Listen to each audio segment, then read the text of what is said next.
Welcome to Legends in Leadership, brought to you by ISF and the Carrington Group. Legends in Leadership is an inspirational podcast featuring the stories of leaders who are making a difference. Our goal is to inspire you with the stories of leaders who come from humble beginnings, overcome challenges, and ultimately rise up to make a difference in people's lives. Hello, folks. Good morning. This is Kyle Watkins, Family Officer, Carrington Group. Joined today on the podcast with Executive Director of ISF, Dr. Blair Ritchie, and my partners at the Carrington Group, Tyler Tallman and Jason Smith. How are you guys doing? Good to be here. Doing well. Good. Guys, I think we've got a great show lined up. Some good stuff to dive into before we jump on that train, though. Dr. Ritchie, you got us something good, something Samuel Gompers again, or where are we going here? Well, you're just proud you got that one. That's right. Well, you know, this trivia thing is trying to kind of connect this thing to a little Texas history today. So we'll throw a little softball to you guys here, see if you can knock it out of the park. Today's legendary leader is one of the great Texans whose imprint can be found all over West Texas. Born in the small town of Crafton, he was 13 when his mother died, and he launched out on his own, something you just ought to do at 13, right? Became one of the chicken and bread boys, selling sandwiches during the Great Depression.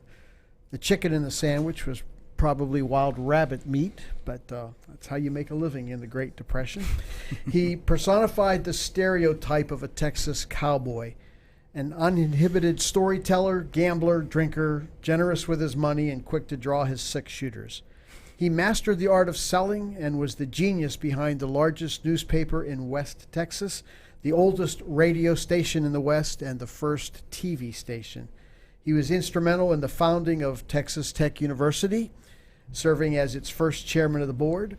His influence in the business community was felt in oil and gas as well as the aircraft industries. He even has a mountain peak named after him in the Big Bend National Park. So who is this legendary Texas leader? I'll be back at the close of the program with the answer. Well, to that one. we may not know it, but our guest better know it. I hope. Yeah. And does that come with a pickle on that chicken sandwich, on the rabbit sandwich? Do we know? that's you have to pay extra for that. That was gourmet. Yeah. Well, our guest today is Austin Pennington. He's a trial lawyer who handles a variety of civil and criminal cases. He founded the Pennington firm 5 years ago at the age of 27 and now supports a team of 4 professionals serving hundreds of clients. Outside of law, Austin is the chairman of the Texas Tech Alumni Association's scholarship program based here in Dallas called the Quarterly Business Briefing. Every year, Austin spearheads a fundraising and sponsorship effort focused on raising scholarship funds for Dallas County high school seniors planning on attending Texas Tech. The organization has raised over $400,000 since its inception. Austin also works with his college fraternity's national organization to develop programming and coaching focused on training young college men in leadership skills for their collegiate and professional lives. Very interesting, Austin. Hey, glad to have you here this morning and hope you're doing well. Absolutely. Glad to be here with you guys. Well, we like to start off with our guests kind of share a little bit about your journey, what's led you here, maybe an individual or an event that's helped shape your life and put you on this trajectory.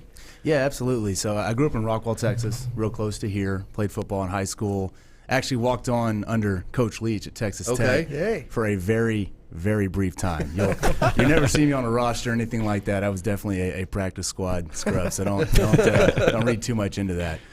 But I would say probably my experience with my fraternity at Texas Tech. Mm-hmm. So what fraternity? It was Alpha Tau Omega. Okay. And we had a group of 19 guys back in 2006. Okay. Decided we wanted to start our own fraternity chapter. And kind of went through that whole process. It took about a year to get it all put together. And the part about that I think really shaped me is I got to see how you could take on a leadership role with other individuals who are part of your team who are looking to you to lead, and you can really make something great out of that. And one of the things I preach all the time, I still go back and talk to our local chapter a lot, and one of the best things that I think our fraternity chapter gave, which is what I learned going through the process, is that you can be around other men and women, but in our fraternity, obviously, it was just men. But you can be around other individuals who are positive, and you can both positively influence them, and then you can benefit from the positivity and the impact they're going to have on your lives. And so seeing all of that really shaped my perspective on surrounding yourself with individuals who you can impact positively and who are also going to really help you out too. What's it like, I mean, starting something like that, but leading a group of peers in college? I mean, I imagine that's a fairly difficult to manage a lot of the, I don't know, maybe ego or disorganization, but maybe that's just me. I don't know. Well, the reality is that fraternities get a bad rap. So as a Big former time. fraternity president, I admire the work that it has to go in to charter a brand new chapter. So what'd you learn from that? Well, I'll kind of step to address what you were saying a second ago. I'm still really involved with the national chapter, and I tell people all the time, we're in the business of trying to control 18 to 22-year-old males in college without supervision. Right. So the chaos and the insanity that comes with that, you guys can just imagine the type of stories we hear. But what's awesome about it is that even with all of the negativity that comes with the fraternity stereotype, we've really been able to take that stereotype and flip it on its head for people who will actually listen to us. And if you look at Greek life across the country, they're responsible for the most community service hours. They're in college at least, responsible for the most amount of dollars raised for philanthropies. And so being able to, in spite of all of that adversity and that negativity, actually produce something that's positive is a really cool feeling. Mm-hmm. It is cool. Talk about the program you developed for seniors coming out of high school. How did all that come about and evolve? Okay. Well, and I didn't develop the program. A guy named Heath Cheek, who's another lawyer here in town, had a vision 10 years ago that we have a lot of Texas Tech alum here in the Dallas community or in DFW, and we've got a lot of really successful alumni here. What if we combined all of this and all this money and power and just influence and put together something where we could raise money for Texas Tech in some way, shape, or form? And I thought it was really awesome that they had the vision, or Heath had the vision, that we were going to put this right here in the center of our community and benefit Dallas County high school kids. And so what we do is we've got these 4 luncheons we host every year. Actually, our Q3 luncheon is next Tuesday, and we sell sponsorships. So our sponsors come in, they buy sponsorships, it gets them a seat at the table, it gets them some marketing with our marketing material, and all of the money goes into our endowment fund, which helps fund these scholarships that we give out to these young kids. It's really cool. How are these kids selected Right. by your group? Right. So what's cool is we've got the quarterly business briefing committee, which I'm the chairman of, which is a part of our bigger Dallas chapter of the Texas Tech Alumni Association. And so we raise the money, we put on the events, and then our executive board, which is made up of Dallas area alums, they go through and they review these scholarship applications. So the application goes live in, I believe it's early April. Actually, excuse me, I think it's even earlier than that. And it goes out to all the high school counselors around DFW, or around Dallas, excuse me. And then they apply, and our committee goes through and they decide who the eligible people are. And the cool thing about it is that we haven't made it a 100% needs-based or 100% achievement-based scholarship. And so every year we end up with a good mixture of kids who are first-generation college students, or are not first generation but have just excelled beyond belief in their high school endeavors. And so I think it's cool because it's not just a one-size scholarship. It's really trying to recognize kids who have achieved greatness in one way or another. And I really love that, because at ISF, we're a scholarship agency, and the students who receive our scholarship are foster care kids who Right. age out of the foster care system. Great story. The young man I'm mentoring now is a graduate of Texas Tech. There we go. Graduated of Texas Tech, yeah, and just felt like he wanted to go on and get his doctorate. And so at ISF, one of the neat things about our scholarship program is it's an undergraduate you start, but if you go on to grad school, you can stay in the program and stay scholarship. So I'm currently mentoring him. He's at the University of Cincinnati in a PhD program in clinical psych, and but he was a foster care kid in South Texas, and ended up at Tech and got his degree, and he's just hitting a home run for his academic career, and we're just honored to partner with these kids. I love that about what you said. Talk a little bit about how that idea of giving back and investing in young people in particular seems to be part of your DNA. Where'd that come from? I think it came probably from my dad. So my dad grew up real humble beginnings and didn't really have a great home life.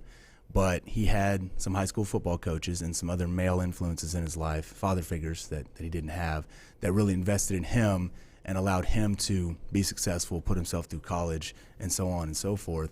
And I'm sure that's probably where it started with me. And then going through and playing high school sports, I mean, football was just everything to me when I was growing up and when I was in high school. Then catapulting that into the fraternity and seeing that mentorship that happens there. For me, there's never a more direct way that you can have an influence on a person than if you're one-on-one with them, trying to teach them life skills, leadership skills, or like you were kind of mentioning, just providing a companionship that they don't actually have. I think that's the most direct way you can have an impact on somebody. And so that's why I've sought out these opportunities that put me in a position to be able to try and give that to someone. Austin, you're a pretty well-rounded guy. I'd be remiss if we didn't talk about your appearance on Dallas's Most Eligible Bachelor? D Magazine. Now that was 3 years ago, so things have changed a little bit. But yeah, we made a little splash there with the Pennington firm, and I guess its founder being featured on D Magazine's Most Eligible list. Yeah, you didn't find the love of your life there, huh? I didn't. I did not get a rose as the TV show goes. Okay. So that hasn't happened yet. But no, that was kind of fun. There was a writer for D Magazine that reached out to me, and I honestly said, look, if I can promote my firm, I'd be happy to jump in and help you guys with a story. And it was fun. Our office had a lot of fun with it, too. Yeah. Where'd you grow up? Rockwall, Texas. Rockwall, Texas. And you played high school football? I did. Yeah. What position? I was a center, actually. So I was quite I a bit would bigger. not guess that. Yeah. Most people don't. Most people Tight don't. end build, almost. Right. Yeah, I was quite a bit bigger back then. And then at Tech, I walked on as a deep snapper, so special teams. But yeah, we were a 5A school, but we weren't very big as far as our offensive line was concerned. So when did you figure out that law and being a lawyer was going to be the track that you were going to follow in life? So when I was a kid, my dad, I grew up, he was selling law books to lawyers. And so he planted the seed in my brain. And, as a kid, you kind of, I'll be a lawyer, whatever. And as I got older, started really looking into what being a lawyer was like, I realized it was something that I was really going to be passionate about. It's extremely competitive, which is in my DNA as well. And you also get to help people solve problems. And so a lot of people don't look at lawyers as leaders or as fulfilling a leadership role. But to me, that's, again, you're having a direct one-on-one connection with someone, and they've got a problem that they don't know how to fix. They don't have a law degree. They don't understand the law. They don't have a law license, whatever it is, And so they come to you and they say, hey, here's this problem. What can I do? And with the areas of law we practice, I've historically done a lot of criminal defense, and we currently do a lot of family law. You're talking to people who sometimes this is one of the biggest problems they have or will ever face in their life. Mm-hmm. And so being able to be that person that can help them get through that and get a resolution, it's really inspiring to me.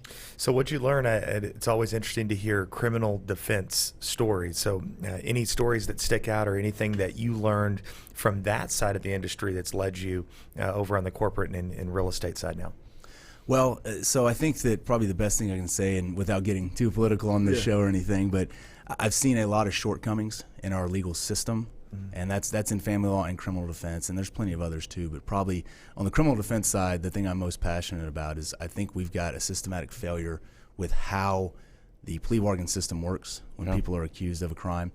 And without going into crazy detail about it, it just creates a lot of problems and creates, you guys have probably heard the cliche, someone who gets in the system and just can't get out. Mm-hmm. And so seeing a lot of that, it's shaped how I approach different problems that we face. And really it's helped me keep an open mind about certain things, because a lot of people who don't know much about the system, the thought is, and this is something we fight with juries all the time, is that, well, if you hadn't done anything wrong, you wouldn't be sitting in the chair.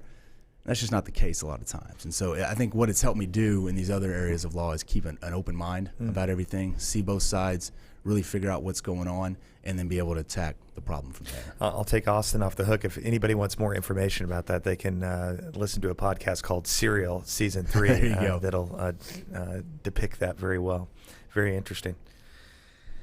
Gentlemen, would love to hear more about how you started your own law firm, and just it takes guts to go out at 27 years old and start a law firm in a pretty competitive environment. So talk to us about that journey a little bit. Yeah, absolutely. So my undergrad degree was in finance. I got my MBA while I was at Tech. I did all that because I knew eventually I wanted to run my own shop. I just knew that was there. Didn't really know when that was going to be. Definitely didn't think it was going to be at 27. That wasn't the plan coming out by any means. But I was at a crossroads at that age, and I was leaving a firm that I wasn't happy where I was at. Nothing against the firm, but just wasn't my thing at that point. And as I was kind of looking at everything, I thought, well, 27 years old, I'm not married, I don't have anybody depending on me for any kind of source of income, so why not now? Let's just jump out there, let's crank it out. I had found my first 2 jobs out of law school by leveraging my personal relationships and knowing people who then I got to know the people they knew, and then just so on and so forth. And that's what I figured, or that was my plan for starting my own firm. And luckily, it's worked so far. The other thought was, look, I can eat rice and beans for as long as I need and sleep on couches and live pretty lean at 27. And so let's get this thing started so that maybe by the time I'm 32, there's a little momentum behind it. Yeah. What are some things that you may have learned about yourself during the past 5 years, going through that process? I'm not a gambler, but I learned to have a pretty good poker face. Yeah. So, I've talked to groups of ATOs at some national conventions about starting your own business and the struggles and all of that. And there's times, and our clients would have never known it, and our team never knew it, but there's times where I was afraid we weren't going to make payroll the next week. We had to go get out there and collect some money, or we're going to be short. But you don't show that. You stay strong. You're the leader of the firm. The rest of the team is going to follow you, and so when you have those hard times, you just gotta be tough and take it. The flip side of that is that whenever you have great times, you can't just go wheels off and just celebrate and do whatever. I mean, you gotta be happy, celebrate successes, but keep moving forward, keep pushing. And as we have this saying in Alpha Tau Omega, as the president goes, so goes the chapter. I wrote this down in my office. It says, as the leader goes, so goes the firm, because everybody's going to react to what you do and how you lead. And so if you let yourself go on that roller coaster as well, your entire team's going to do that too. So how do you attract key team members? What is it that you're looking for in them as a leader to join the culture that you've established? Culture, I'm glad you used that word. That's the number one thing we look for at our firm. We've got a very laid back, relaxed culture. We're very supportive, very open and transparent. Part of the reason I wanted to start my own firm is because I didn't really fit into the building blocks of corporate America. Just wasn't my thing. And so I wanted to build something that allowed everyone to come to work, feel like they're part of a team, and not dread being there. And so a lot of what we look for is, are you going to take yourself too seriously? Because if you are, you're probably going to get offended by some of the jokes and how laid back I get in the office, as well as the rest of our team. And are you self-motivated? That's a big part of it too, because along with that relaxed environment, I don't like to micromanage. I don't like to look over people's shoulders, because I hated that whenever I was coming up, learning to be a lawyer. And so the flip side of that is that if you're going to be successful at our firm, I don't want to have to look over your shoulder, so you're going to have to be the one to really self-start. Right. Young leaders out there thinking about starting a new business, thinking about taking the lead, thinking about taking that risk. What are 2 or 3 pieces of advice that you would give them in the beginning of their leadership journey that you've learned over the last 5 years? Well, and I'm going to copy, or I'm going to plagiarize this a little bit, because it's advice that I was given whenever I was coming out, and that actually leads me to the first piece, is that talk to others who have done it. There were plenty of people that in different industries that I talked to about starting my own company, and the advice that I received from them, to this day, I can't put a price tag on how valuable that was. And that's why today, anybody that is wanting to start their own business, if someone ever reaches out to me, or I get connected to them through someone, they say, hey, they're thinking of starting their own whatever, I always say yes, because I always say yes to meet with them, because it was just so helpful to have that advice. And you learn so much about the struggles that you're going to encounter, the problems you're going to run into, and just some of the strategies you can employ. So that's the number one thing I would say is talk to other people, and don't wait till everything is perfect. And that's a piece of advice I got from a lawyer in Fort Worth. We were talking about starting my own firm, and he said, look, it's never the perfect time to have kids. It's never the perfect time to get married. It's never the perfect time to start your own company. If you decide you want to do it, pull the trigger. There's a lot of rules that are out there that are societal rules or law firm rules that say, well, you need 6 or 8 years of experience, or you need a couple clients to bring with you. Like I tell people, I had 2.5 years experience. I had a pickup truck and a laptop, and that was it. That's what we started with, and it's worked out just fine. And so don't second guess. If you decide you want to do it, don't sit back and think, well, I got to wait till this, or this needs to happen first. Make a plan and go for it. It's really good stuff. So if somebody was trying to make a decision as to, good legal counsel, why select your firm? Why the Pennington Group? So we started this firm with a vision to really try to develop a relationship with our clients. I'd had too many experiences where my client was a name in an email inbox, and that was the extent of my knowledge of the person. We really develop a relationship, and on the family law side, it's pretty obvious why that's important, because it's such an emotional situation. On the criminal defense side, same thing. You're dealing with someone's liberty. When you're dealing with personal injury cases, people have been horribly hurt. They're coming to you for help. But even on the business litigation side, for us, we develop these relationships, and I'm not just your lawyer. Now I understand your business model. I understand what you're trying to achieve. And instead of law becoming just another line item on the expense report, now it's actually a strategy that we can employ to help you be more successful in your business and make sure that we're making moves that make sense on that. And so I think we really dive in with our clients more than other firms do. So you're certainly working with folks then that aren't going to go the online legal advice route. But I'm curious, in the big picture, how do you see sort of this internet, much less personal model affecting the industry as a whole?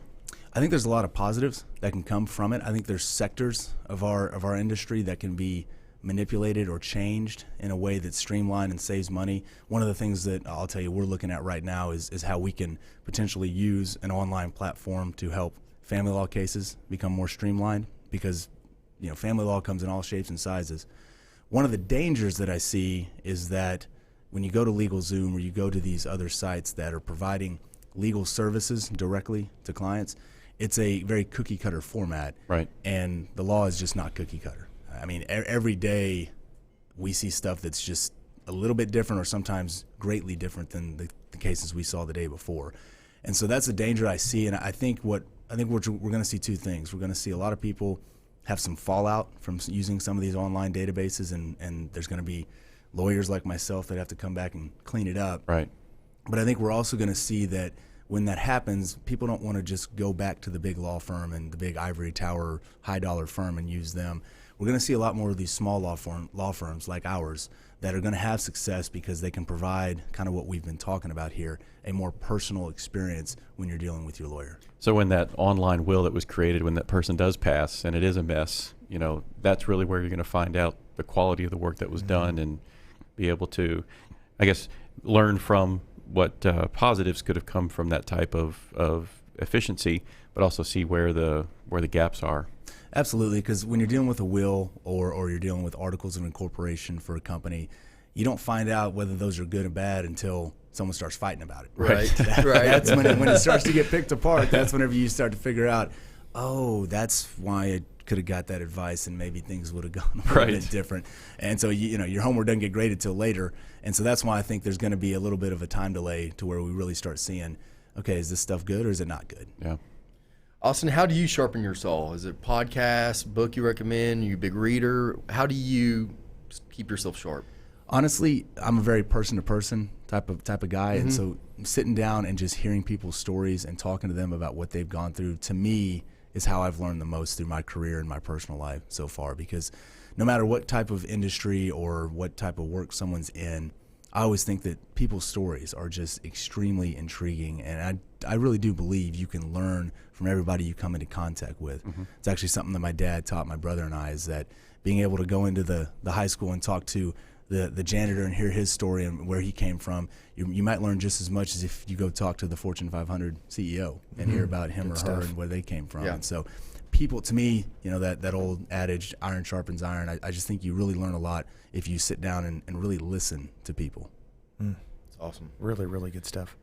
So if somebody's wanting to find you, what are the different ways that people can get in touch with you? So definitely. So we put a lot out on Instagram right now. So you can follow us at The Dallas Lawyer. Okay. And then on Twitter, we are The Dallas Law.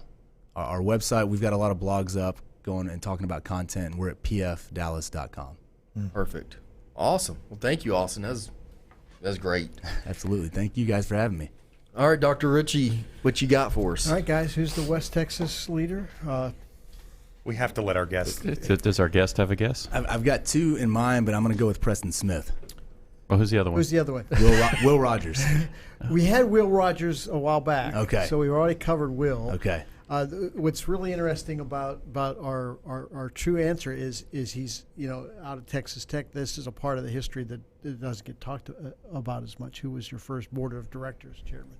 You guys at TCU would probably This know. This is a part of the Carter family. Amon. Amon, who was born Giles Amon Carter. Giles Amon Carter. Yeah. And he changed his name. Now it's Amon G. Carter. Oh, Stadium. Good move. yeah. A mountain peak and a little Texas Tech history there. Okay. for I you. like All that right, there you go. you threw the Texas Tech Red Raider for a loop on behalf of the Horned Frogs. Yeah, that's Thank you right. so much for that. Man. Really Could have appreciate easily that. said the Fort Worth Stadium named after this man. And Yeah. Well, one of my favorite quotes from Carter was that Fort Worth is where the West begins, and Dallas is where the East peters out. He had issues with Dallas. Clearly. Oh, everybody. I mean, I'll tell you, in the legal industry, sometimes I have to be careful when I cross the Trinity River to go over to court over there. Yeah. I remind them, hey, I'm wearing cowboy boots. I started in Fort Worth. Give me a little break here. There you go. Oh. Well, folks, that's a wrap for our podcast today. On behalf of the Carrington Group, ISF, and our special guest, Austin Pennington, this is Kyle Watkins wishing you a good day. And remember this, if your actions inspire others to dream more, learn more, do more, and become more, then you are a leader. Legends in Leadership is brought to you by the Carrington Group. Carrington Group is a family office with a passion for helping business leaders and their families make smart choices and fulfill their highest aspirations. To learn more about the Carrington Group, visit their website at www.carringtonfo.com or Google Carrington Group Dallas, Texas. ISF is committed to leadership development for aged-out foster care and orphaned youth. ISF's mission is to transform these youth into tomorrow's leaders with scholarships, mentoring, and leadership training. To learn more about ISF, visit their website at isfsite.org or Google International Student Foundation to learn more. Securities offered through Regulus Advisors, LLC, member FINRA/SIPC. Investment advisory services offered through Regal Investment Advisors, LLC, an SEC-registered investment advisor. Regulus Advisors and Regal Investment Advisors are affiliated entities. Carrington Group and this broadcast are independent of Regulus Advisors and Regal Investment Advisors.